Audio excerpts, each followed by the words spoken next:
क्या देखना था आज? ठीक है, कहाँ तक हो चुका था? राजर्षि तुल्य कुलवंश। क्षेत्रीय राजवंश पढ़ रहे थे ना?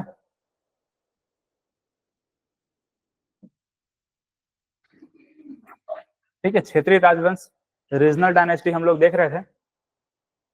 इसमें क्या क्या देखे थे? सबसे पहला वाला क्या था? ठीक, सरभपुरी।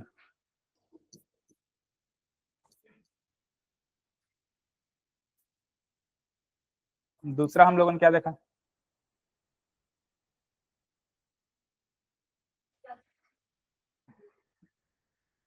क्या था? अच्छा, 1 मिनट। हाँ, क्या था? ट्रिक क्या है, पहले उसको याद रखो। हाँ, राज, राज का क्या रहेगा? राजर्षि तुल्य कुलवंश, राजर्षि तुल्य।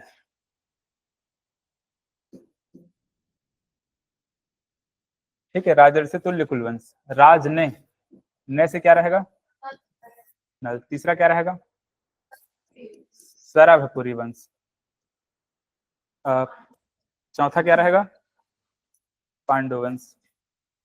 तो हम लोग कहां तक देख चुके हैं?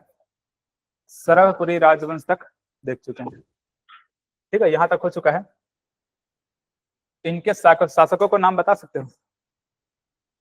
बताओ, राजर्षि तुल्य कुलवंश का। सूरा, दैत, विभीषण, भीम। और उसके बाद द्वितीय और तृतीय का रिपीट कर देना। ठीक है, सेकंड और फोर्थ को क्या कर देना है? रिपीट कर देना है। सूरा, दैत, विभीषण, भीम। तो दैत और भीम को क्या करना है? रिपीट कर देना है, डबल कर देना है। नल वंश का बता सकते हो? व्याघ्रराज, व्याघ्रराज, वराहराज और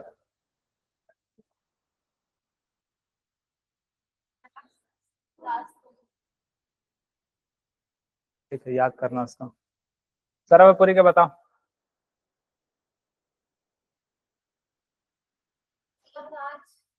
ऐसे कुछ बताया तो सवर ने प्रसन्न मन से प्रवरदान दिए। ठीक, तो बना लेंगे। अब क्या आएगा? पांडुवंश। देखो, तो ये जो भी हम लोग यहाँ पर देख रहे हैं, इसको हम लोग क्या बोलते हैं? क्षेत्रीय राजवंश बोलते हैं। क्षेत्रीय राजवंश, रीजनल डायनेस्टी बोलते हैं। मतलब छत्तीसगढ़ के ही अंदर लोग क्या कर रहे हैं, कहीं कहीं पे शासन कर रहे हैं। इसके अलावा कुछ ऐसे भी राजवंश है जो कि छत्तीसगढ़ से बाहर हैं, लेकिन हमारे छत्तीसगढ़ में उनका कंट्रोल है। ये इस प्रकार से हमारा है ना, ये छत्तीसगढ़, हमारे छत्तीसगढ़ के अंदर कुछ ऐसे राजवंश जो कि क्या कहला रहे हैं? क्षेत्रीय राजवंश कहला रहे हैं। जैसे यहाँ पर अभी हम लोगों ने क्या देखा? सरभपुरी, है ना, सरभपुरी। जैसे सरभपुरी राजवंश है। सरभपुरी राजवंश यहाँ पर एक तो संबलपुर वाले क्षेत्र में शासन किए। संबलपुर से कहाँ आए? ठीक, प्रसन्नपुर आए, मल्हार वाले क्षेत्र में। फिर कहाँ चले गए? सिरपुर चले गए। ऐसे। ठीक, राजर्षि तुल्य कुलवंश से रायपुर वाले क्षेत्र में शासन कर रहे हैं। नल वंश बस्तर वाले क्षेत्र में शासन कर रहे हैं। इस प्रकार सरभपुरी राजवंश हो गया ये। पांडु वंश, सरभपुरी राजवंश को ही मार करके, सरभपुरी राजवंश को समाप्त करके कहां पर शासन करेगा? यहीं पे। ठीक है, सिरपुर में ही ये पांडु वंश क्या करेगा? साम्राज्य अपना स्थापित करेगा यहाँ पे। क्योंकि यहाँ पर सरभपुरी राजवंश पहले तो कहाँ आया था? पहले यहाँ पर आया, दूसरा यहाँ पर आया। पहले संबलपुर में था ना, रायगढ़ वाला क्षेत्र है ये, रायगढ़ का संबलपुर है। तो पहले यहाँ पर आया था, यहाँ पर शुरू किया शासन करना। इसके बाद कहाँ पहुंचा? बिलासपुर में यहाँ पर पहुंचा, मल्हार में। और मल्हार के बाद कहाँ आ गया? सिरपुर आ गए। इस प्रकार से 3 जगह पे इनका शासन क्षेत्र था, इनका राजधानी था। पहले क्या था? संबलपुर, है ना, संबलपुर, जिसको सरभपुर के नाम से जानते हैं। सरभ के नाम से क्या? सरभपुर, सरभपुर। फिर यहाँ पर मल्हार, प्रसन्नपुर बोलते हैं जिसको, फिर यहाँ पर क्या श्रीपुर है ना, जिसको सिरपुर के नाम से अभी हम लोग जानते हैं। ठीक है, ये सब चीजें हो चुकी हैं पिछला वाला, तो वीडियो देख करके आप लोग जो लोग क्लास में नहीं थे है ना, आप लोग कवर करेंगे, या फिर बैकअप क्लास जब लगेगा तो उसको अटेंड करेंगे, तो वहां पर इन सब चीजों को देखेंगे। अब इसके बाद ये जो सिरपुरी राजवंश है, इसी को मार करके, मतलब इसी का एक शासक था, क्या था, प्रवरराज द्वितीय। ठीक है, उसको मार देता है कौन, इंद्रबल। ठीक है, इंद्रबल प्रवरराज द्वितीय को मार देगा, सरपुरी राजवंश के प्रवरराज द्वितीय को मार करके क्या कर देता है, वो पांडु वंश की स्थापना करता है। अब पांडु वंश की स्थापना कहाँ पे हो रहा है, सिरपुर में, क्योंकि अंतिम राजधानी इसका यही था, सिरपुर था। तो यहाँ से हम लोग क्या पढ़ना शुरू करेंगे, पांडु वंश पढ़ना शुरू करेंगे, है ना। नीचे में नल वंश अभी भी शासन कर रहा है। ठीक है, नीचे में नल वंश अभी भी शासन कर रहा है। वैसे भी पहले ऐसा होता था कि ये पूरा जंगल वाला क्षेत्र है ना, ऐसा कुछ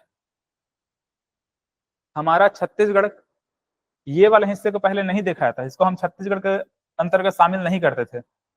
छत्तीसगढ़ के लिए सिर्फ इतना ही क्षेत्र को देखा जाता था, इतना ही क्षेत्र। ऊपर वाले हिस्से को भी छोड़ दो, नीचे वाले हिस्से को भी छोड़ दो, सिर्फ छत्तीसगढ़ का ये वाला हिस्सा ही क्या कहलाता था पहले, छत्तीसगढ़। और छत्तीसगढ़ को अलग अलग नाम से जो भी हम लोग पुकारे हैं, है ना, क्या क्या बोले हैं, दक्षिण कौशल बोले हैं, कौशल बोले हैं, जो भी अलग अलग नाम है ना, ऐसे देखे हैं। तो ऐसा टाइप का छत्तीसगढ़ था। नीचे वाला क्षेत्र का भी अलग अलग नाम था, जैसे कि क्या पढ़े हैं, दंडकारण्य, है ना, दंडकारण्य के जंगल पढ़े हैं, महाकांतार वगैरह से पढ़े हैं ना, ऐसा कुछ था। तो अभी नीचे वाले क्षेत्र को छोड़ दो, ये अलग है मानकर चलो। यहाँ पर देखेंगे नल वंश आएगा, उसके बाद बस्तर का छिंदक नागवंश आएगा, बस्तर के छिंदक नागवंश के बाद क्या आएगा, खड़ी नागवंश तो कवर्धा में था, बाण वंश नहीं है, वो तो इधर पाली वाले क्षेत्र में था, नहीं लिखे है ना, हाँ, काकती वंश आएगा, है ना, इधर चालुक्य वंश बोलते हैं, फिर काकती वंश बोलते हैं।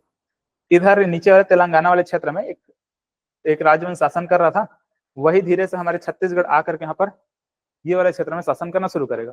तो फिलहाल अभी इसको छोड़ दो, है ना, इसको बाद में देखेंगे। यहाँ पर जो भी चीजें चल रही हैं उसको हमको समझना है। इसी प्रकार से एक यहाँ पर ये गरियाबंद का जो देवभोग वाला क्षेत्र है, वहां पर भी एक छोटा सा राजवंश शासन करता था, पर्वत द्वारक वंश के नाम से इसको जानते हैं, हालांकि उतना इंपॉर्टेंट नहीं है वो, पर्वत द्वारक वंश बोलते हैं ऐसा। तो अभी हमको पढ़ना क्या है, पांडु वंश पढ़ना है। कहाँ पे शासन कर रही है, सिरपुर में। सिरपुर कहाँ है, गए हैं कभी घूमने, हाँ गए हैं, गए हैं आप लोग, नहीं गए हैं, गए हैं, क्या क्या देखे हैं वहाँ, कौन सा मंदिर, लक्ष्मण मंदिर, हाँ, और क्या है, संग्रहालय, हाँ ठीक है, और क्या है, लक्ष्मण मंदिर देखे है ना, लाल ईंटों से बना हुआ है ना, उसको करीब से देखे मंदिर को, ऐसा लगता है ना कि अभी अभी कुछ दिन पहले बना हुआ है, नहीं कुछ दिन पहले नहीं बना है, बहुत पुराना मंदिर है। लेकिन उसको ईंट को जब देखोगे ना ऐसे, तो ऐसे बहुत धारदार है, ईंट का जो किनारा है तो बहुत क्या है वो, एकदम धारदार, इतना मजबूत है, आप पत्थर से भी मारोगे नहीं टूटेगा, ऐसा है।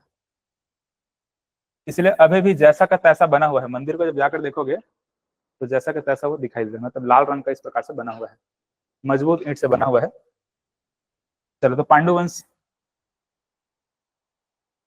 है ना, पांडुवंश, इसी को आगे चल करके हम लोग सोमवंश के नाम से जानेंगे।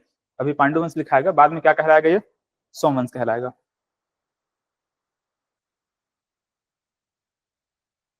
तो फिलहाल अभी नोट्स को साइड में रख दो, अब यहाँ पर जो भी लिखवाते जा रहा हूँ उसमें ध्यान देना है।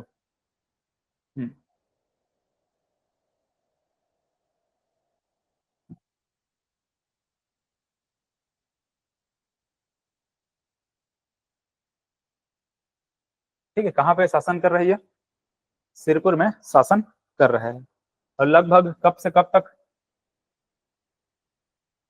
ठीक है, 6वीं से 7वीं सदी के आसपास ये शासन इनका चल रहा है।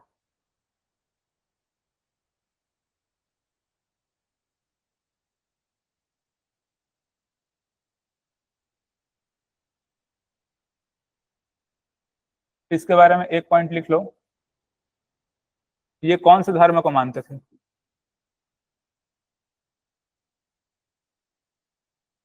वैष्णव धर्म को ये माना करते थे, ठीक है। लेकिन यहाँ पर एक शासक देखेंगे, महाशिवगुप्त बालार्जुन, इसी में आएगा, है ना, जो कि क्या मानता है, मतलब किसको मानते हैं वो, शैव धर्म को मानेंगे, है ना। बाकी सब क्या करते हैं, वैष्णव धर्म को मानते हैं, ठीक है। भगवान विष्णु की पूजा करते हैं, भगवान विष्णु राम इनकी पूजा करते हैं, तो इनको क्या बोलेंगे, वैष्णव धर्म को ये माना करते थे। पूरा पांडु की जितने भी शासक आएंगे वो सिर्फ एक को छोड़ करके। अब देखो इसके जो शासक हैं, अच्छा यहाँ पर ये जो सिरपुर है, इसको इस समय चित्रांगदपुर कहते थे, चित्रांगदपुर के नाम से जाना था, ठीक है। चित्रांगदपुर के नाम से इसको जाना जाता था, इंपॉर्टेंट है, ध्यान में रखेंगे इसको।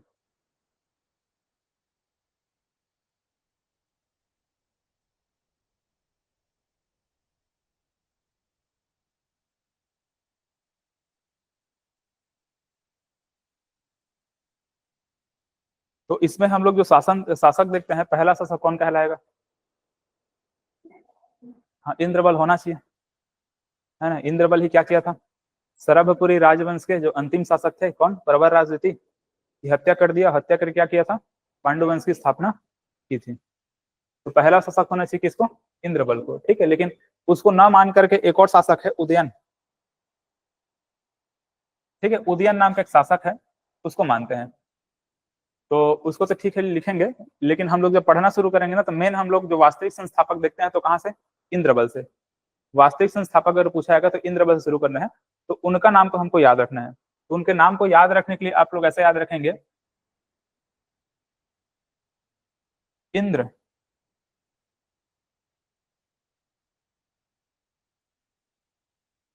ठीक, क्या लिखा है,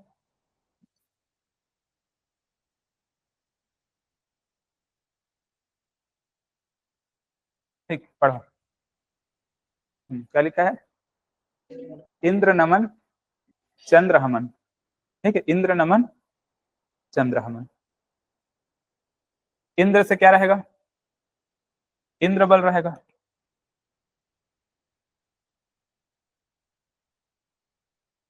इंद्रबल से पहले एक उदयन भी लिख लो ऐसे। लेकिन जो वास्तविक संस्थापक है, किसको लेना है, इंद्र को लेना है ना। ये इंद्रबल के पूर्वज यहाँ पर ये उदयन उदयन है, इसको कहीं कहीं पे लिखा रहता है, लेकिन अगर वास्तविक रूप से देखा जाए, ये पांडु वंश की स्थापना अगर किसके माध्यम से हो रही है, तो किसके माध्यम से हो रही है, इंद्रबल के माध्यम से, है ना। तो इंद्र से क्या रहेगा, इंद्रबल। इनके शासकों के नाम को ऐसे याद रखना पड़ेगा ना, इंपॉर्टेंट है, सीक्वेंस से पूछ देता है कभी कभी। इंद्रबल है, इसके बाद आएगा नन्नराज,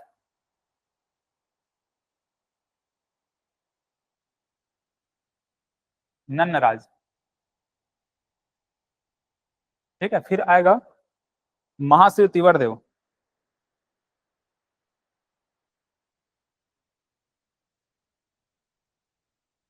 ठीक है, महाशिव तिवर देव,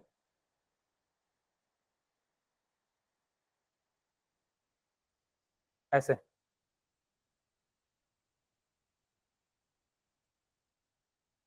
और न से फिर रहेगा नन्नराज द्वितीय,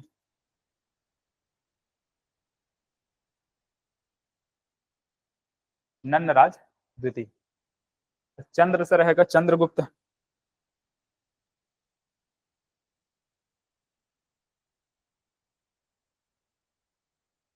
अब इसको गुप्त वंश का गुप्ता है नहीं बोल देना, है ना, है ना। गुप्त वंश का चंद्रगुप्त नहीं समझना इसको, ठीक है। इसका इन्हीं का ये चंद्रगुप्त नाम से कोई शासक थे।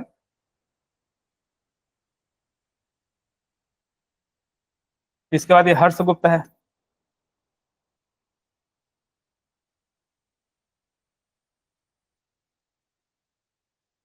फिर ये रहेगा महाशिव गुप्त बालार्जुन,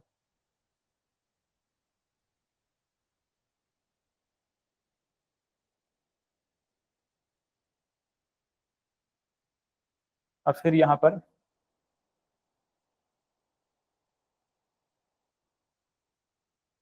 शिव नंदी,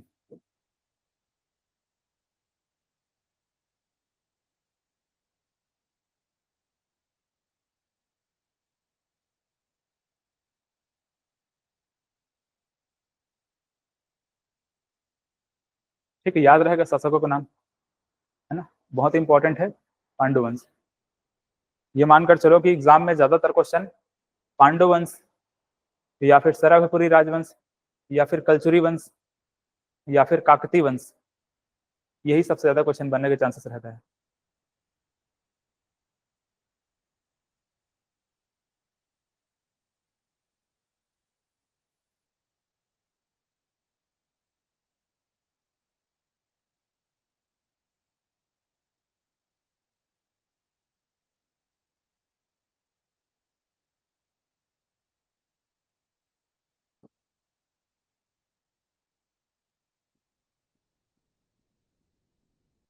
चलो, तो पहला शासक हम लोगों ने क्या देखा?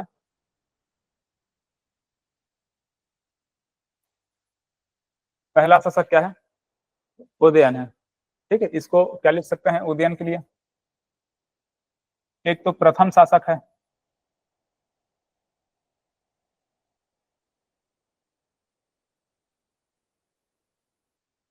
और इसके बारे में और क्या लिखना है? कालिंजर शिलालेख, है ना, एक इंस्क्रिप्शन है, किस नाम से है ये? कालिंजर।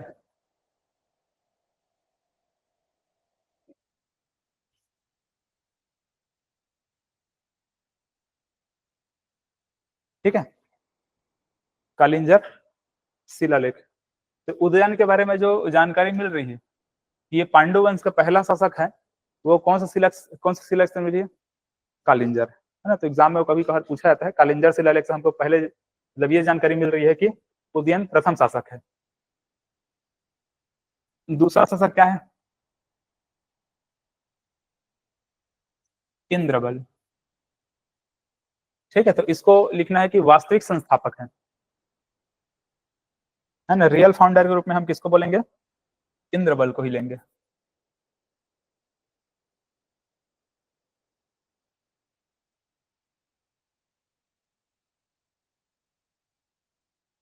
वास्तविक संस्थापक के रूप में जाना जाएगा इंद्रबल।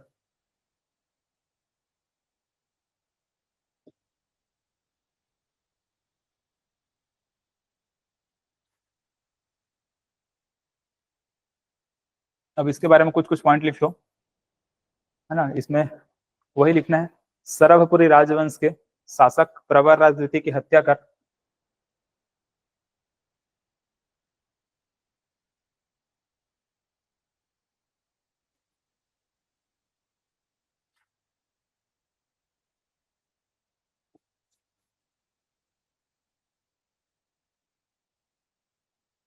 की हत्या कर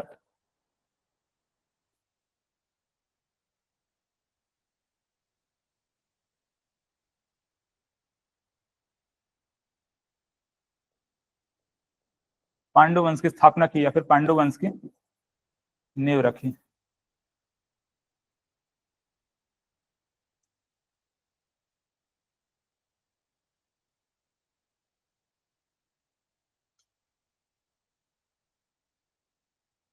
ठीक है, क्लियर है।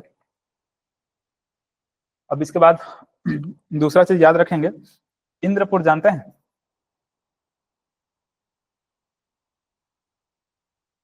किसको बोलते हैं बताओ इंद्रपुर? पढ़ा चुका हूं आप लोगों को।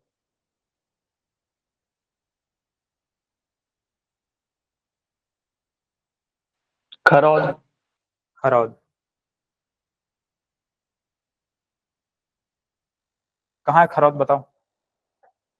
जांजगीर चांपा में, है ना। शिवरी नारायण और खरौद देखे थे ना, तो वहीं पर ये खरौद, इसको क्या बोलते हैं? इंद्रपुर बोलते हैं। ठीक है, इंद्रपुर। तो ये इंद्रपुर शहर की स्थापना की ऐसे लिख सकते हैं,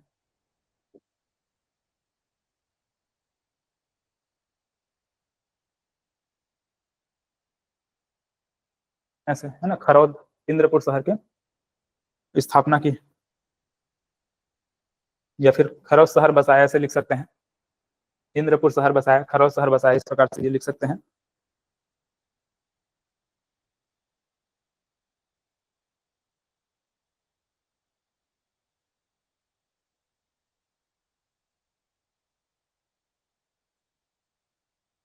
अगला लिखेंगे, इसके कुछ पुत्रों के नाम यहाँ पर लिख रहा हूँ, है ना। कहीं पर आपको 3 पुत्र देखने को मिलेगा, कहीं पर इसका 4 पुत्र का नाम ऐसे देखने को मिलता है, लेकिन मैं यहाँ पर 3 पुत्रों का नाम लिख रहा हूं।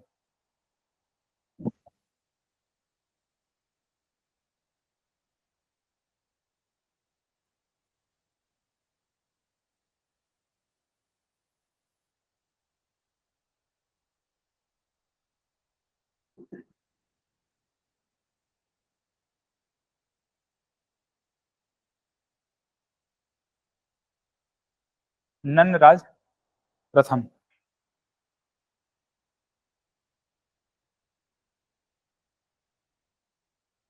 दूसरे नंबर में है ईशान देव,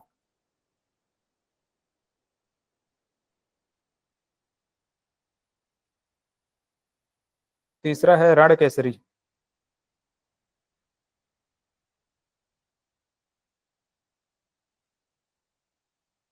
इस प्रकार से 3 इसके पुत्र।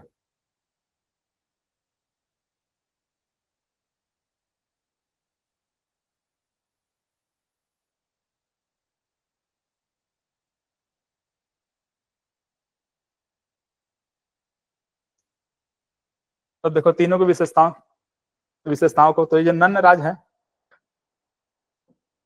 प्रारंभ में इसका कोई भी पुत्र नहीं रहता है ना, इसका कोई भी बेटा नहीं रहता है। तो ये क्या कर लेते हैं, तिवर देव को गोद ले लेते हैं।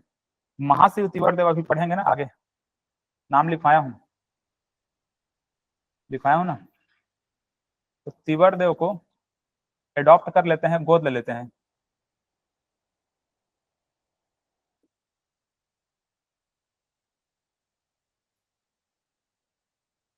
ठीक, क्या किया, तिवर देव को गोद ले लिए, ठीक है। लेकिन आगे लिखेगा, परंतु बाद में इनका पुत्र चंद्रगुप्त होते हैं,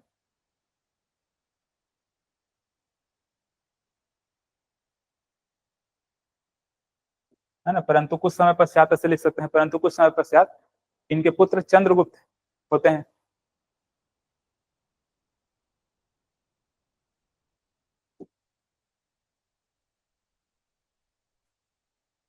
इस प्रकार से चंद्रगुप्त जो है पुत्र किसका है, नंदराज प्रथम का एक पुत्र कौन हुआ, चंद्रगुप्त। लेकिन पहले ही किसको गोद ले चुके हैं, तिवारदेव को। तो संभावना यह है कि अगला जो भी इसका पीढ़ी आगे बढ़ेगा, तो इसमें इनमें से कोई एक शासक बनेगा, कौन, तिवारदेव या फिर चंद्रगुप्त। कोई ना कोई यहाँ पर शासन बनेंगे ना, अगला हो सकते हैं, कभी आ सकते हैं, तो वो आएंगे भी, देखना। चलो, तो इसका हो गया। इसका बाद देखो, इसका ईशान देव। तो ये जो खरौद स्थापित किया गया है ना, इंद्रपुर शहर नाम जो स्थापित किया गया है जांजगीर चांपा में, यहाँ पर एक मंदिर का निर्माण करवाते हैं। तो इसमें लिखेगा, खरौद शहर में, खरौद में लाखा चौर मंदिर।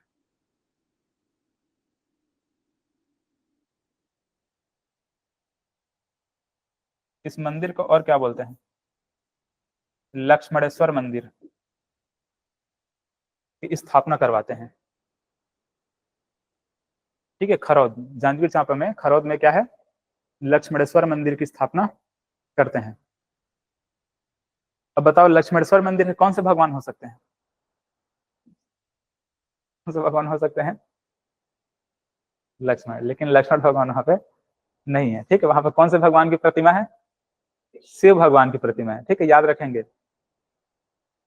ठीक है। रामायण काल में ऐसा कुछ कहानी है, रामायण काल में ऐसा कुछ कहानी है कि जो लक्ष्मण भगवान है, खरौद में जाकर के एक छोटा सा शिव भगवान की मूर्ति स्थापित करके उनकी पूजा किए थे। ठीक है, जब राम भगवान और लक्ष्मण भगवान रावण को मार करके, रावण और जिसको जो भी है सबको मार करके क्या वापस जब आ रहे थे, तो रावण को मारे मतलब क्या किए थे, ब्राह्मण हत्या किए थे, है ना। तो पाप का प्रायश्चित करना जरूरी है। तो राम भगवान तो पहले ही पाप का प्रायश्चित कर लिए हैं, ठीक है, रामेश्वरम में ही। लेकिन जब ये जो है लक्ष्मण भगवान, वो नहीं किए रहते पाप का प्रायश्चित, तो ऐसा माना जाता है कि जब यहाँ पर पहुंचते हैं, तो यहीं पर खरौद में रुक करके छोटा सा शिवलिंग बनाते हैं, और शिवलिंग बना करके उसमें जल चढ़ाकर क्या करते हैं, अपने पाप का प्रायश्चित करते हैं। ठीक, ऐसा कुछ होता है। मतलब कि इसका स्थापना किसने किया है पूछा जाएगा, खरौद में लक्ष्मणेश्वर मंदिर का, तो बोल सकते हैं क्या, है ना। अगर हाँ, मतलब किसने किया है, ईशान देव ने, ठीक है। लेकिन इसको रामायण काल से रिलेट किया जाए तो वहां पर जो शिवलिंग है वो उसको स्थापना किसने किया है? लक्ष्मण भगवान, ठीक है। ऐसा उसको रामायण काल रिलेट करेंगे तो, लेकिन मंदिर की स्थापना किसने किया है? ईशान देव ने, ठीक। खरौद में लाखासौर मंदिर, लक्ष्मणेश्वर मंदिर की स्थापना किया है। यहाँ पर 125 लाख चावल के दाने का छिद्र है।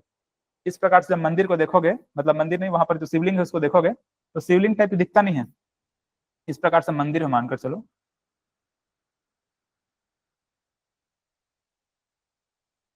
इस प्रकार से मंदिर है, तो अंदर में जो शिवलिंग है इस प्रकार से ऐसा बना हुआ है, ऐसा शिवलिंग टाइप दिखता नहीं है। और शिवलिंग में छोटा छोटा इस प्रकार से छिद्र है, ऐसे से चावल के दाने का जो छिद्र होता है ना, चावल के दाने को अगर छोटा सा चुभा दिए जैसे तो छिद्र बनेगा ना, वैसे ही छोटा छोटा छेद है। तो ऐसा मानते हैं कि इसमें आप कितना भी पानी चढ़ाते जाओ अंदर सोखते जाता है वो, ऐसा कुछ है। तो चावल के दाने का छिद्र है, और कितना छिद्र है यहाँ पर? 125 या 125 लाख कितना? अब इसको देखेंगे बाद में, है ना, मैं भी कंफ्यूज हो गया। याद है आप लोगों को? नहीं है, चलो।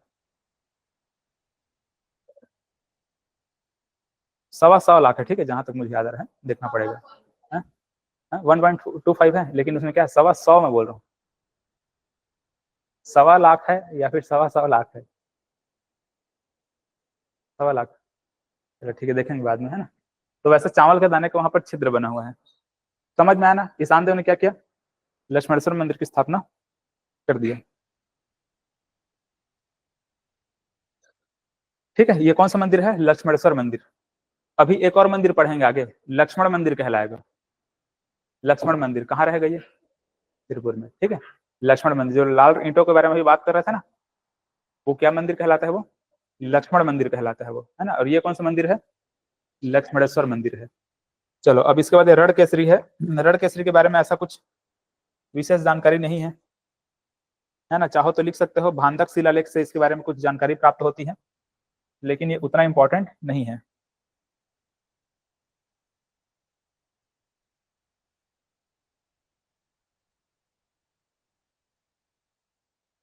ऐसा, तो इनको याद रखेंगे। किनके पुत्र हैं ये? इंद्रबल के, ठीक है। तो इसके पुत्र को ऐसे याद रखना चाहो तो नरई, जानते हो नरई? क्या होता है नरई? किनको किनको पता है नरई के बारे में? जानते हो कि नहीं? नहीं जानते हो? धान के खेत में जब धान को काट लोगे ना, तो ऐसा ऐसा उसका डंठल बचा रहता है, ऐसे टाइप का। ऊपर धान को काट लोगे क्या आता है? डंठल उसका बचा रहता है, उसे क्या बोलते हैं? नरी बोलते हैं। तो उससे याद रख सकते हो ऐसा नरई से, है ना। नन्न राज है, और क्या है? र से क्या है? रण केसरी है। ई से क्या है? शामदेव है।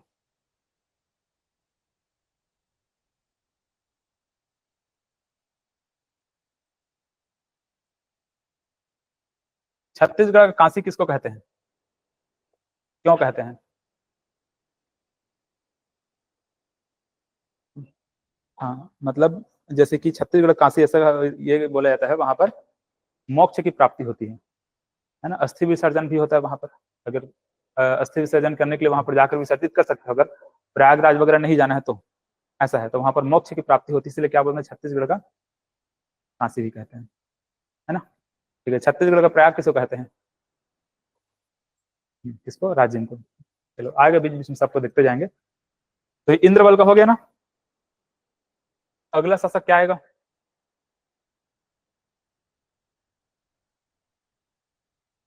क्या बताया था? इंद्र हमन, सॉरी क्या था? इंद्र नमन और चंद्र हमन। तो इंद्र नमन, इंद्र के बाद क्या है? नमन। न से क्या रहेगा? नन। कौन सा नंबर का है ये? ठीक है, नन राज प्रथम, ये तीसरे नंबर का शासक है ना। ठीक, देखो इसके बारे में क्या क्या है। एक तो ये कौशल मंडलाधिपति, सॉरी नहीं, ये नहीं है। एक मिनट, इसका तो लिख चुके हैं ना। हाँ, दोबारा इसको लिखने की जरूरत नहीं है। नन राजनीति के बारे में लिखेंगे, है ना। चौथा क्या रहेगा? महाशिव तिवर देव, है ना, महाशिव तिवर देव, ऐसे। इंद्र नमन, नमन, अब एक और क्या आएगा, नन्नराज द्वितीय आएगा, है ना। तो महाशिव तिवर देव। अब महाशिव तिवर देव के बारे में देखो, एक तो यहाँ पर तिवर देव है, तिवर, तिवर जानते हो, तिवरा जानते हो, तिवरा किसको बोलते हैं? छत्तीसगढ़ी में इसको, दलहन फसल है, लेकिन छत्तीसगढ़ी में क्या बोलते हैं इसको? लाखड़ी बोलते हैं। ठीक है, आर्थिक सर्वेक्षण में पढ़ाऊंगा ना, इकोनॉमिक सर्वे, तो वहां पर देखेंगे तिवरा क्या बोलते हैं, लाखड़ी बोलते हैं। आप लोग खाए होंगे, जानते नहीं है, या फिर पता भी होगा। आप लोगों को पता है इधर? नहीं पता है? पता है आप लोग? नहीं, ठीक, कोई नहीं। तो उससे आप लोग ऐसे याद रख सकते हो, तिवर है ना, तो ऐसा गाँव में बोलता है, तिवरा से खेलने जा रहे हैं, से बोलते हैं, तिवरा से खेलने जा रहे हैं, बोलते हैं कि नहीं बोलते हैं, है ना। तो तिवर से ऐसे याद रखना, महादेव तिवर देव को सकल कौशलाधिपति की उपाधि धारण ये करते हैं, सकल कौशलाधिपति। ये करते क्या है कि आसपास के जितने भी क्षेत्र हैं छत्तीसगढ़ में, इस प्रकार से जितने भी क्षेत्र हैं, ये कौशल वाला क्षेत्र, ये उत्कल वाला क्षेत्र, इस प्रकार से आसपास के छोटे छोटे क्षेत्र को पूरे इस प्रकार से जीत लेते हैं। ये सब शासन कहाँ पे कर रहे हैं? यहाँ पे, कहाँ पे शासन कर रहे हैं? सिरपुर में। ठीक है, महासमुंद का सिरपुर है, वहां पर शासन कर रहे हैं, उनका राजधानी है। लेकिन आसपास के ये वाले क्षेत्र क्या कर लेते हैं, ये पूरा जीत लेते हैं, क्योंकि ये बहुत शक्तिशाली शासक होता है। क्या होते हैं ये?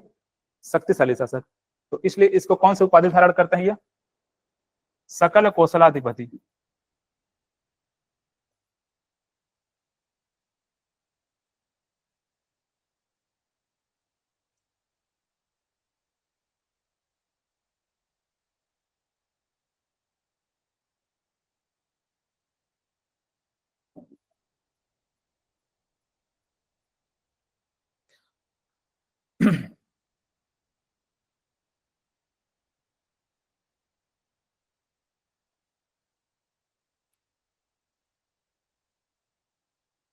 ठीक है, सकल कौशलाधिपति की उपाधि धारण करते हैं। उसमें देखो कौन कौन सी जगह का नाम लिखा हुआ है।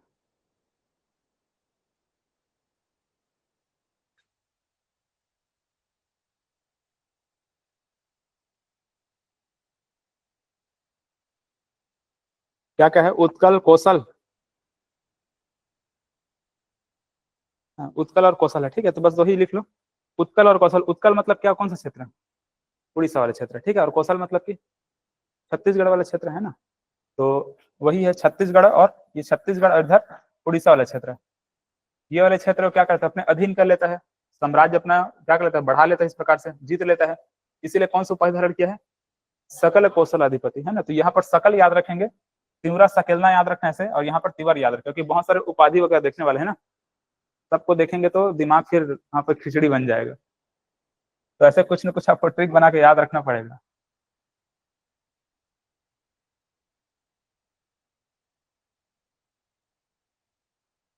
हो गया ना। अगला शासक क्या आएगा? अच्छा रुक जाओ, इसके बारे में और कुछ है?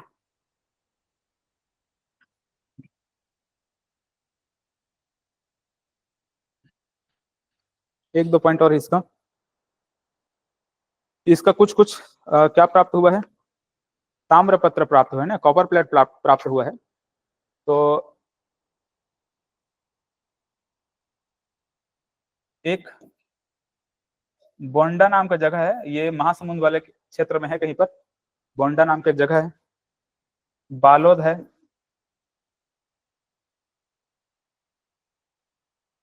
और एक राजिम है। तो यहाँ से ताम्र पत्र प्राप्त हुआ है ना, कॉपर प्लेट यहाँ से प्राप्त हुआ है।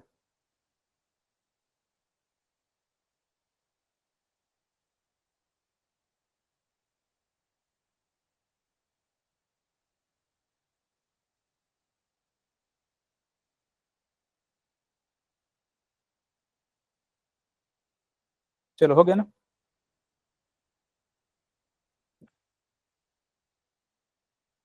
क्या था अगला?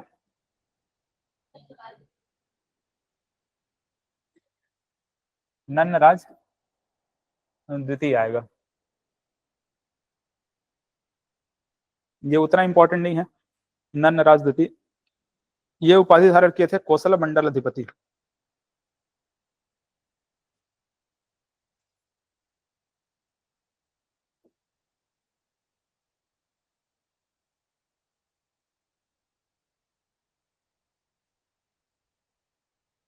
कौन सा उपाधि धारण किए हैं?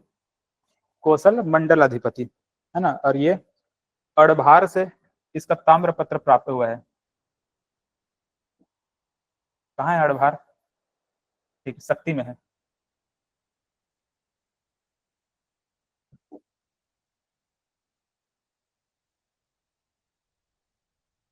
ठीक है, शक्ति जिला में है क्या? अड़भार, तो वहां से ताम्र पत्र प्राप्त हुआ है।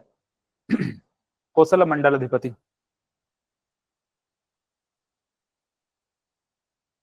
दूसरा पॉइंट इसका लिख लो कि इसका जो शासन काल था बहुत छोटा था, है ना। तो अल्प शासन काल या फिर छोटा शासन काल।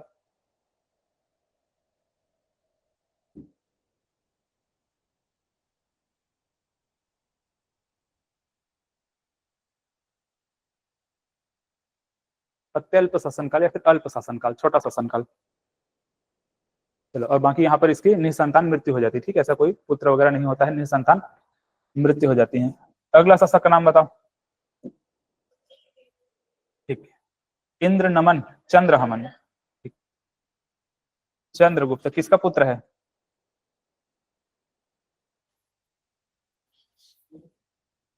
ठीक, किसका पुत्र है? नन्नराज। एक मिनट, हाँ, नन्नराज प्रथम का नहीं है। एक मिनट रुक जाओ।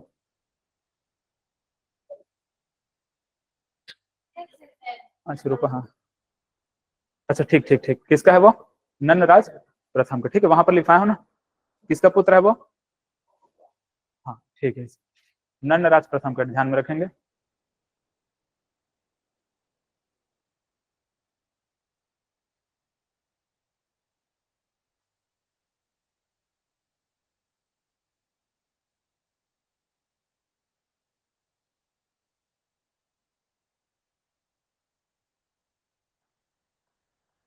चलो, इसके बारे में भी कुछ विशेष जानकारी नहीं है, इसके बारे में लिख लो। लक्ष्मण मंदिर जो है सिरपुर का, वहां पर इसके बारे में उल्लेख है।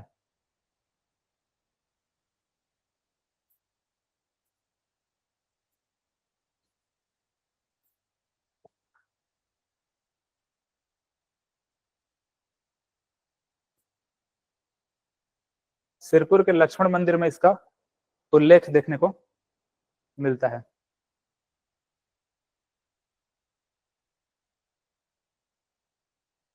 अगला शासक का नाम बताओ। ठीक है, इंद्र नमन चंद्र हमन। ठीक है, हर्षगुप्त।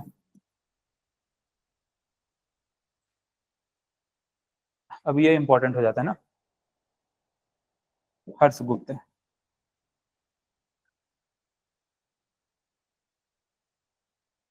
है ना, ये चंद्रगुप्त का ही क्या होता है? ये पुत्र होता है। ठीक है, लास्ट शासक कौन है? ये है, इसके पुत्र कौन है? हर्षगुप्त है।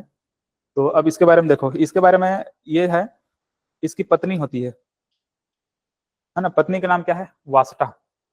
जो गुप्त वंश हम लोग पढ़ रहे थे ना, कहां पर गुप्त वंश पढ़े थे? मगध वाले क्षेत्र में। उसी वाले क्षेत्र में एक मौखरी वंश था, मगध वाले क्षेत्र में। तो मौखरी वंश की एक कन्या होती है जिसका नाम क्या है? वासटा। उसका इसके साथ विवाह होता है, किसके साथ?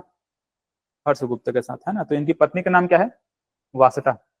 तो जब ये हर्षगुप्त की मृत्यु हो जाती है, इनकी जब मृत्यु हो जाती है, तो रानी जो वासटा है वो सिरपुर में ये लक्ष्मण मंदिर जो हम लिख रहे हैं ना बार बार, इस लक्ष्मण मंदिर की नींव रखती हैं। तो इनकी पत्नी, पत्नी के नाम क्या?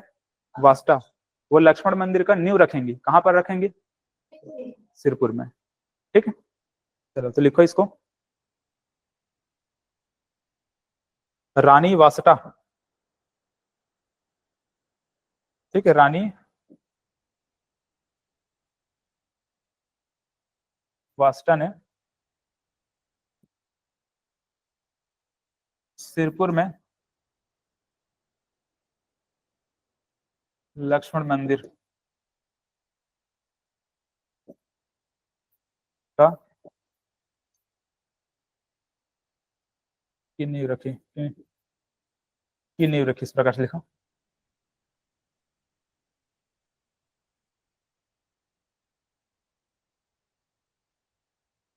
ठीक है, रानी वासटा जो है मौखरी वंश की है ना, ब्रैकेट में चाहो तो लिख सकते हो, मौखरी वंश की थी, मगध वाले क्षेत्र में मौखरी वंश था, उसी की एक कन्या थी रानी वासटा। तो ये हर्षगुप्त की जो रानी वासटा है, उन्होंने क्या कर दिया, लक्ष्मण मंदिर का नींव रखी है, सिर्फ नींव रखी है, पूरा कंप्लीट बना नहीं है ना, बनाएंगे कौन, इसके पुत्र होते हैं, हर्षगुप्त के एक पुत्र होंगे महाशिव बालार्जुन। ठीक है, बालार्जुन, तो बालार्जुन क्या करेंगे, फिर वो मंदिर का निर्माण करवाते हैं। अभी सिर्फ यहाँ पर क्या हुआ है, नींव रखा गया है।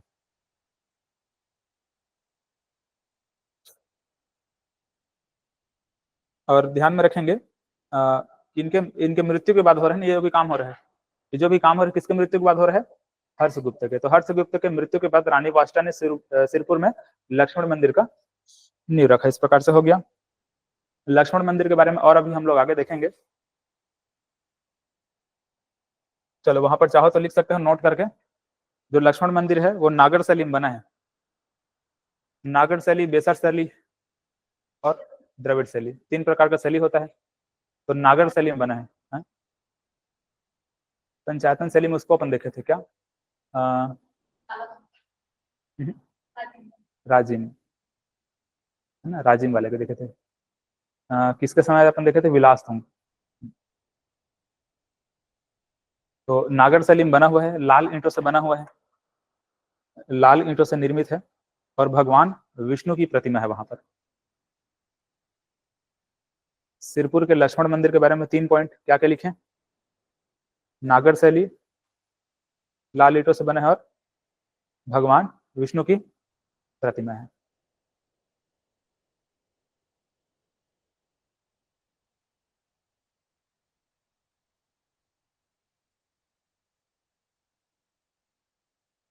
तो ये पांडु वंश जो है ये कौन सा धर्म को मानते थे, वैष्णव धर्म को मानते थे, है ना, इसलिए क्या है, विष्णु की प्रतिमा है, इस प्रकार से है, ऐसा कह सकते हो। अब इसके बाद इनके जो पुत्र होंगे, कौन होंगे पुत्र, महाशिव गुप्त बालार्जुन।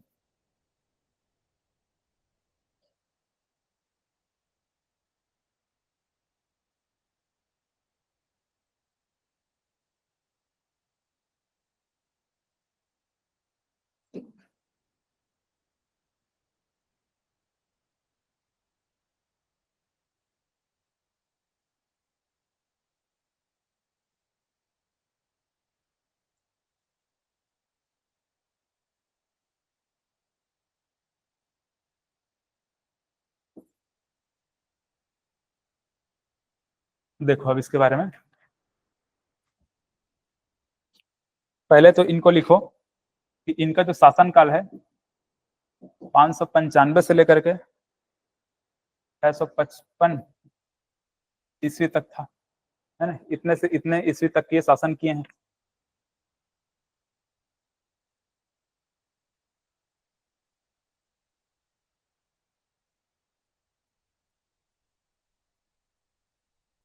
ये कौन से धर्म को मानते थे, शैव धर्म को मानते थे। ठीक है, भगवान शिव की पूजा करते थे, जबकि इससे पहले हम लोगों ने क्या देखा है, वैष्णव धर्म को मानते थे। ठीक,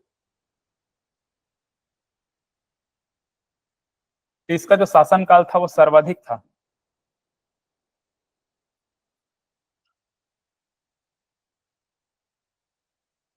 सर्वाधिक शासनकाल। सबसे छोटा शासनकाल किसका था, किसका था, नन्नराज प्रथम का, है ना, नन्नराज प्रथम का सबसे छोटा शासनकाल एग्जाम में आया हुआ था ना, और ये क्या है, सर्वाधिक शासनकाल, है ना, सबसे लंबा शासनकाल। अच्छा 1 मिनट, द्वितीय बताया था प्रथम, द्वितीय का, ठीक, द्वितीय, नन्नराज द्वितीय का क्या था, सबसे छोटा शासनकाल था। ठीक है, देख लेना इसको, आया हुआ एग्जाम में एक बार। ये धनुर्विद्या में पारंगत थे, क्या थे, धनुर्विद्या में क्या थे ये, पारंगत। इनको धनुर्विद्या था, मतलब धनुष चलाना अच्छे से आता था। इन्होंने परम महेश्वर की उपाधि धारण की थी,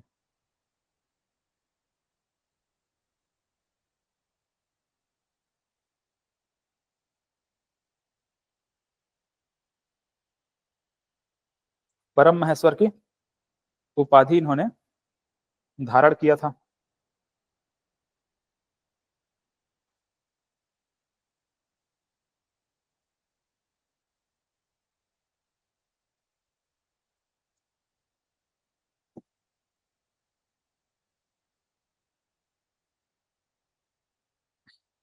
अगला लिखो, इसके शासन काल को छत्तीसगढ़ का स्वर्ण काल कहा जाता है।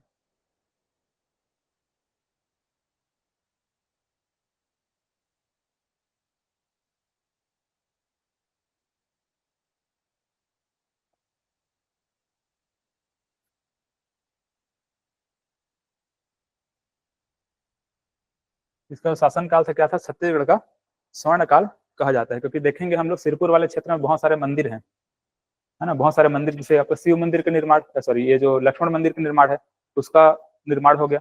बहुत सारे बौद्ध मंदिर का निर्माण हम लोग देखते हैं, बौद्ध क्या देखते हैं, बौद्ध विहार देखते हैं, है ना। सिरपुर में जब गए होंगे तो बहुत सारे बना है ना, चबूतरा टाइप का बना हुआ है, एकदम खुला आसमान, है ना, कोई वहां पर छप्पर पर नहीं मिलेगा, घर टाइप का नहीं, खुला खुला में ऐसा लगता है कि वहां पर बैठ करके चबूतरा में लोग मीटिंग करते रहे होंगे, ऐसा टाइप का है। तो सबको बौद्ध विहार बोलते हैं, तो बौद्ध विहार का निर्माण किया गया है ना। बहुत सारे मंदिर का निर्माण हम लोग देखेंगे, पलारी में एक मंदिर है सिद्धेश्वर महादेव का मंदिर, तो वो सब मंदिर वगैरह का निर्माण किया गया है। तो बहुत अच्छा खासा इस समय क्या हुआ था, छत्तीसगढ़ में सभी धर्मों का विकास हुआ था।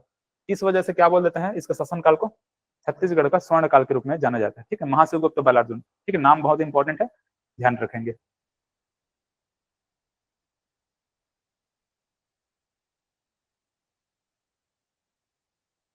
इसका सिक्का प्राप्त हुआ है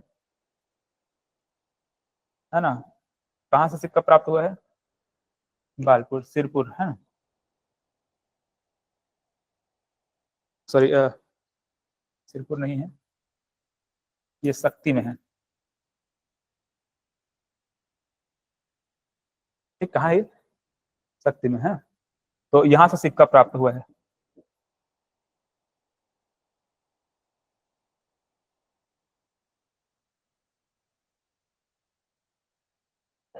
बालपुर से क्या सिक्का इसका प्राप्त हुआ है।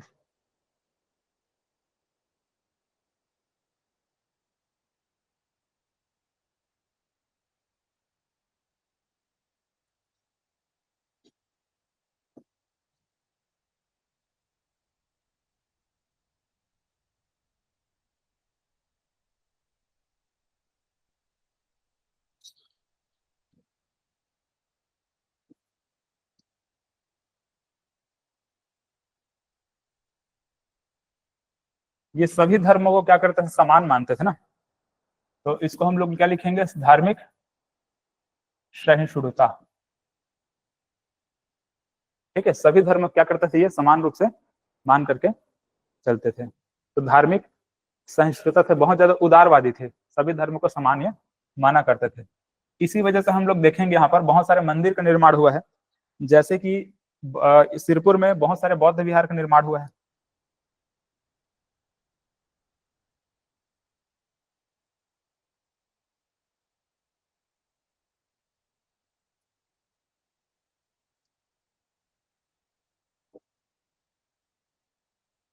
ठीक है, सिरपुर में बहुत सारे बौद्ध विहार का निर्माण हुआ है, जो कि बौद्ध धर्म को दिखाता है। सिरपुर का जो लक्ष्मण मंदिर है,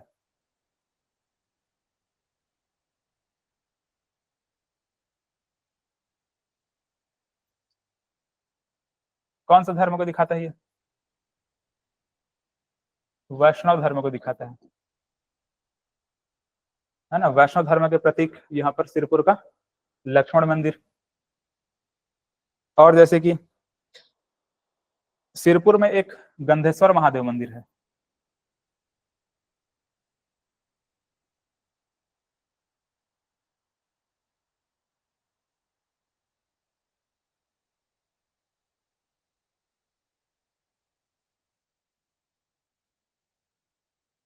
ठीक है, गंधेश्वर महादेव लिखा है, मतलब कि कौन सा धर्म होगा, शैव धर्म होगा। पलारी में है सिद्धेश्वर महादेव का मंदिर।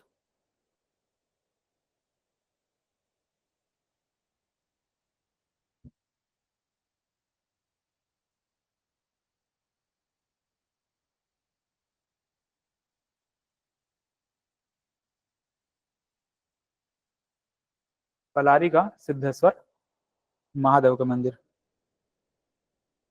तो यहाँ पर देखने से क्या पता चल रहा है कि सभी धर्मों का विकास समान रूप से हो रहा है। ठीक है, इसलिए क्या लिखना अपन, धार्मिक सहिष्णुता।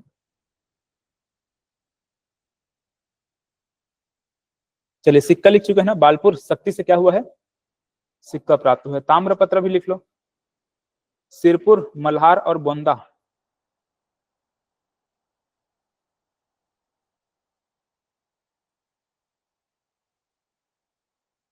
अच्छा एक मिनट, हाँ सिक्का मैं एक और कहाँ लिखवाया था, किसका लिखवाया था, महाशिव तिवर देव का। हाँ राजिम, बालोद और क्या, बोंदा।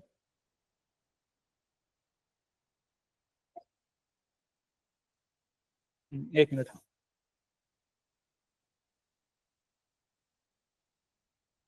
इसमें सिरपुर मल्हार लिख लो, सिरपुर मल्हार, बोंदा भी लिख लो, सिरपुर मल्हार और बोंदा से ताम्रपत्र।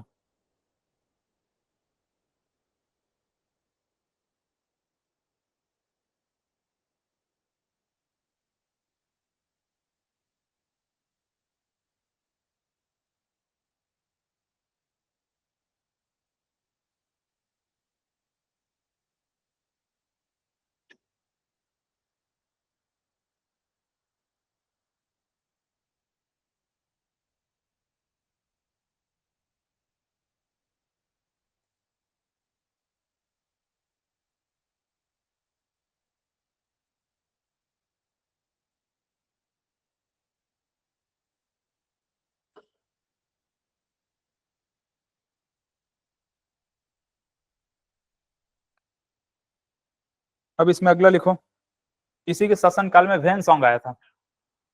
कौन आया था, वैन सॉन्ग आया था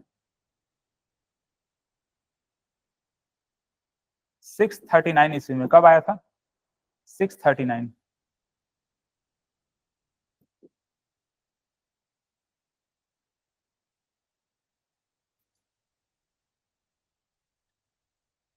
ठीक, कहाँ आया, छत्तीसगढ़ आया। छत्तीसगढ़ में कौन कौन सी जगह में आया,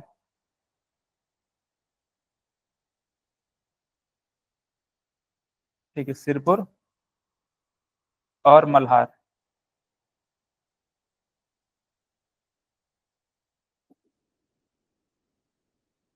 की यात्रा की। ये एग्जाम में आया हुआ है कि जो वैन सॉन्ग है वो छत्तीसगढ़ कौन कौन सी जगह पे आया हुआ था, कौन कौन सी जगह की यात्रा किया है, तो कौन कौन सा है, सिरपुर और मल्हार। कब आया था, ठीक है, डेट को भी याद रखेंगे। और ये जब छत्तीसगढ़ आए थे, कहाँ से आए थे, चीन से आए। ठीक है, चीनी यात्री है, तो चीन से आए थे छत्तीसगढ़ घूमने के लिए, और छत्तीसगढ़ में सिरपुर और मल्हार की यात्रा किया। और इन्होंने क्या किया, अपने एक पुस्तक में, ठीक है, इन्होंने क्या पुस्तक लिखा, पुस्तक का नाम क्या था, ठीक है, इन्होंने एक पुस्तक लिखा, इनका पुस्तक का नाम क्या है, हाँ सीयूकी की किया सल है, सीयूकी, और किया सल क्या है, ठीक है ना। ये पुस्तक का नाम क्या है, सीयूकी है। और इस पुस्तक में इन्होंने छत्तीसगढ़ को किस नाम से लिखा है, किस नाम से उल्लेख किया है, किया सल।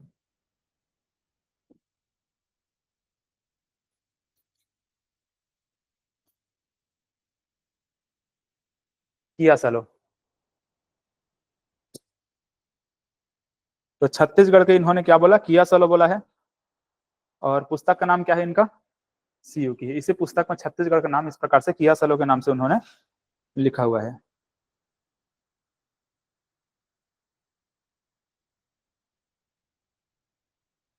चलो हो गया, महाशिवगुप्त बलार्जुन। एक पॉइंट और बचा इसका, इसके समकालीन, जिस समय हमारे छत्तीसगढ़ में महाशिवगुप्त बलार्जुन शासन कर रहे हैं, यहाँ पे छत्तीसगढ़ है, छत्तीसगढ़ के ये वाले हिस्से में महाशिवगुप्त बलार्जुन शासन कर रहे हैं।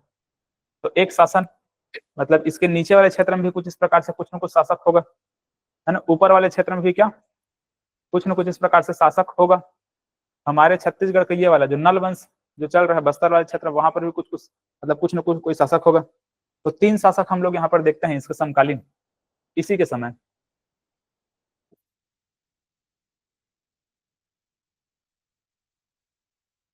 इसके समकालीन 3 ठो शासक हम लोग देखते हैं। एक तो है हर्षवर्धन। ये हर्षवर्धन वर्धन वंश या फिर पुष्यभूति वंश इसको कहा जाता है ना। वो यूपी वाले क्षेत्र है, कन्नौज वाला जो क्षेत्र है, यूपी वाला क्षेत्र है, उस वाले क्षेत्र में शासन कर रहे थे। वर्धन वंश या फिर पुष्यभूति के नाम से भी जानते हैं इसको।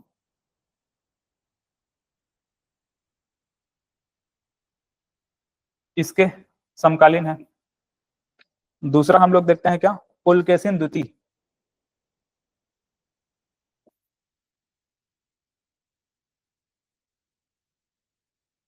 ठीक है, कौन है, पुलकेशिन द्वितीय। ये है चालुक्य वंश का।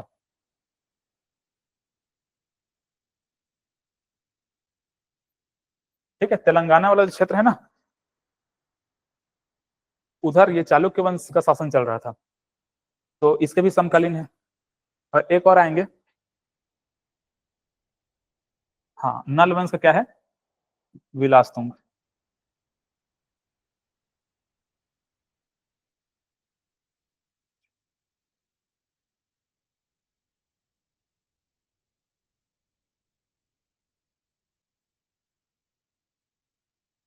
इस प्रकार से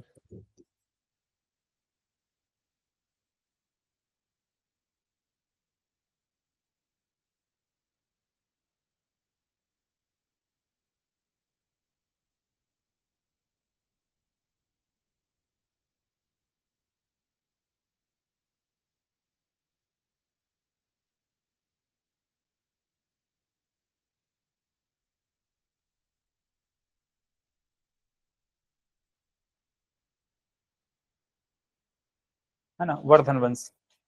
इस प्रकार से 3 राजवंश जो कि क्या है, किसका समकालीन है, हाँ, इसका समकालीन है। किसका समकालीन है, पांडु वंश के महाशिवगुप्त बल्लार्जुन के समकालीन। ठीक है, एग्जाम में पूछा गया है कौन कौन से इसके समकालीन है, ऐसा टाइप का। तो 3 राजवंश एक प्रकार से, मतलब एक साथ से इस प्रकार से इसके एक ही समय में चल रहे हैं। ठीक, चलो ये हो गया कंप्लीट।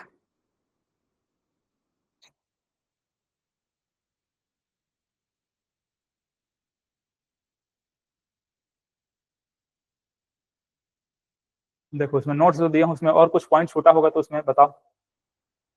जितना यहाँ लिखवाया हूँ, जितना समझाया हूँ, सब उसमें है ना, मिलाता जाना। ठीक है, रिवाइज कर रहे हैं इसको।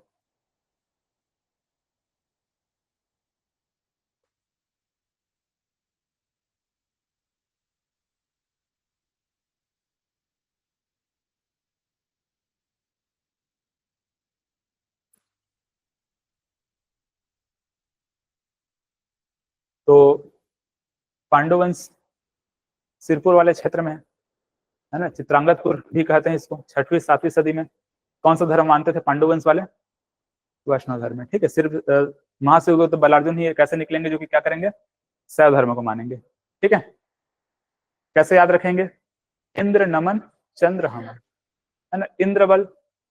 उससे पहले एक और याद रखना, क्या, उदयन। तो ये इसको आदि पुरुष भी कहते हैं, मतलब इनका पूर्वज है आदि पुरुष। तो इंद्र बल, तो इसके बाद नन्नराज महाशिव तिवरदेव, नन्नराज द्वितीय, चंद्रगुप्त, हर्षवर्धन, महाशिवगुप्त बल्लार्जुन, उसके बाद शिवनंदी। तो यहाँ पर ये उदयन का क्या है, ये प्रथम शासक है। कालिंजर शिलालेख से हमको इसको जानकारी मिलती है। इंद्रबल के बारे में क्या देखें, वास्तविक संस्थापक बोलेंगे इंद्रबल को। इन्होंने कैसे स्थापना किया था, सरभपुरी राजवंश को मार करके सिरपुर वाले क्षेत्र में पांडु वंश की स्थापना इन्होंने किया। इंद्रपुर जो खरौद है, मतलब जो इसको इंद्रपुर के नाम से जान रहे हैं, इंद्रबल ने क्या किया था, उस शहर की स्थापना किया था। ठीक है, खरौद शहर को बसाया। इसके पुत्र कौन कौन, नन्नराज, ईशान देव, रणकेसरी। तो नन्नराज के बारे में क्या देखें, तिवरदेव को गोद लेते हैं, परंतु बाद में इनका पुत्र होता है कौन, चंद्रगुप्त। ठीक है, वही आगे चल करके यहाँ पर कहीं पर शासन मतलब करेंगे एक बार, है ना, इधर।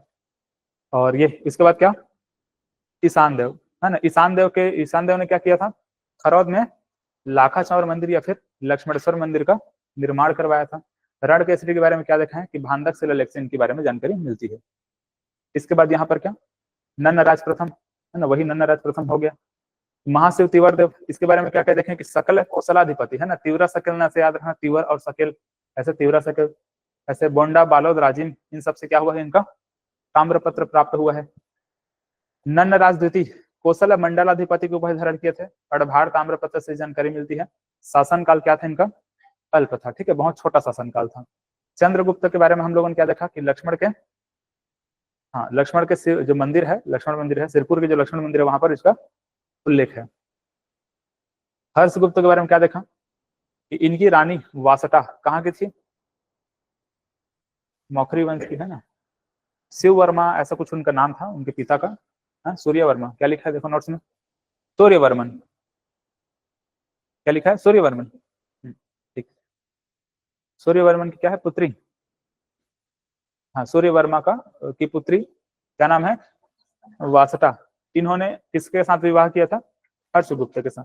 हर्षगुप्त की मृत्यु हो जाने के बाद वासटा क्या करती हैं? सिरपुर में एक लक्ष्मण मंदिर की नींव रखती हैं, है ना। अब नींव तो रख दी है, लेकिन इसको पूरा कौन करवा रहे हैं?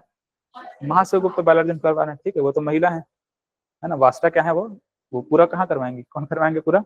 ये करवाएंगे। तो भव्य तरीके से इस मंदिर का निर्माण करवाते हैं, जो कि छत्तीसगढ़ में भी देखोगे तो सबसे अच्छा मंदिर के रूप में उसको जाना जाता है ना। देखने लायक कोई मंदिर है तो वही है। तो महाशिवगुप्त बालार्जुन आते हैं। महाशिवगुप्त बालार्जुन इस प्रकार से पुत्र हैं। किसके पुत्र हैं? हर्षगुप्त और वासटा के पुत्र हैं। कब तक शासन करेंगे? 595 से लेकर के 655 तक शासन करेंगे। सर्वाधिक शासनकाल था। शैव धर्म को मानते थे, इससे पहले बाकी सब वैष्णव धर्म वाले थे। धनुर्विद्या इनको आता था। परम महेश्वर की इन्होंने उपाधि धारण की थी। इनका जो शासनकाल था वो छत्तीसगढ़ का स्वर्ण काल कहा जाता है। कई बार एग्जाम में पूछा गया है ना, छत्तीसगढ़ का स्वर्ण काल कहलाता है। बालपुर जो कि शक्ति, वहां से इनका सिक्का प्राप्त हुआ है। इन्हीं के शासनकाल में कौन आया था? वैनसॉन्ग आते हैं। 639 में क्या वैनसॉन्ग आए थे छत्तीसगढ़, और सिरपुर और मल्हार की इन्होंने क्या किया? यात्रा किया। वैनसॉन्ग के द्वारा एक पुस्तक लिखा गया है। कौन सा पुस्तक है? सियोकी, है ना। चीनी आते थे ना, चीन से आया हुआ था। तो इन्होंने क्या किया? सियोकी नाम की जो पुस्तक लिखा था उसमें छत्तीसगढ़ की इन्होंने क्या बोला है कि असलों के नाम से इन्होंने पुकारा है छत्तीसगढ़ को। इनके समकालीन कुछ शासक हैं, कौन कौन सा? हर्षवर्धन, पुलकेशिन द्वितीय और विलासतुंग। हर्षवर्धन, वर्धन या फिर पुष्यभूति वंश और चालुक्य वंश, ये कौन? पुलकेशिन द्वितीय और विलासतुंग नलवंश। नलवंश कहाँ शासन कर रहे हैं अभी? नीचे साइड, कौन सा साइड? बस्तर वाले क्षेत्र में, ठीक है। कौन सा जगह? नंबर की राजधानी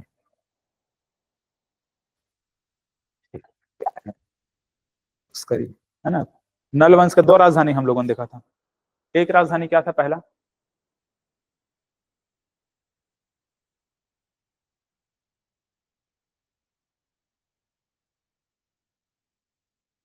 बताओ क्या है? कोरापुट है क्या? कोरापुट है ना। कोरापुट से कहाँ ले आए थे राजधानी को? पुष्करी ले आए थे। इसी वजह से फिर उनका झगड़ा किनके साथ शुरू हुआ था? वाकाटक, है कि नहीं? वाकाटक वंश है ना। वाकाटक वंश से कुछ कुछ शासक है जिनके साथ क्या हुआ उनका, फिर झगड़ा वगड़ा शुरू हो गया। धार्मिक सहिष्णुता देखे थे ना। महाशिवगुप्त बालार्जुन क्या थे? धार्मिक सहिष्णुता, धार्मिक उदारवादी थे, बहुत ज्यादा उदार थे। मतलब सभी धर्म को एक समान आगे बढ़ने का मौका दिया करते थे। इसीलिए इन्होंने बहुत सारे मंदिरों का निर्माण करवाया। सिरपुर में क्या? बौद्ध विहार। सिरपुर का लक्ष्मण मंदिर। सिरपुर का गंधेश्वर महादेव का मंदिर, है ना। एग्जाम में पूछा गया था गंधेश्वर महादेव का मंदिर कहाँ है, सब बोल के। पलारी का क्या? सिद्धेश्वर मंदिर, ठीक है। बलौदा बाजार में है पलारी। तो ये सबका निर्माण इन्होंने करवाया था। आज के लिए काफी इतना, या और पढ़ना है? और पढ़ना है? अच्छा, ये और क्लास है क्या आप लोगों का? कौन सा क्लास है? प्लस चलो ठीक है।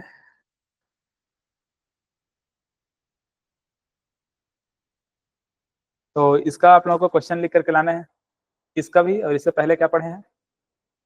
हाँ, उसको 50 क्वेश्चन लिख के लाना है, और इसका 30 क्वेश्चन लिख के लाना है, ठीक है। चारों ऑप्शन को नहीं लिखना है, जो सही आंसर है उसी को लिखना है 1 लाइनर के फॉर्म में।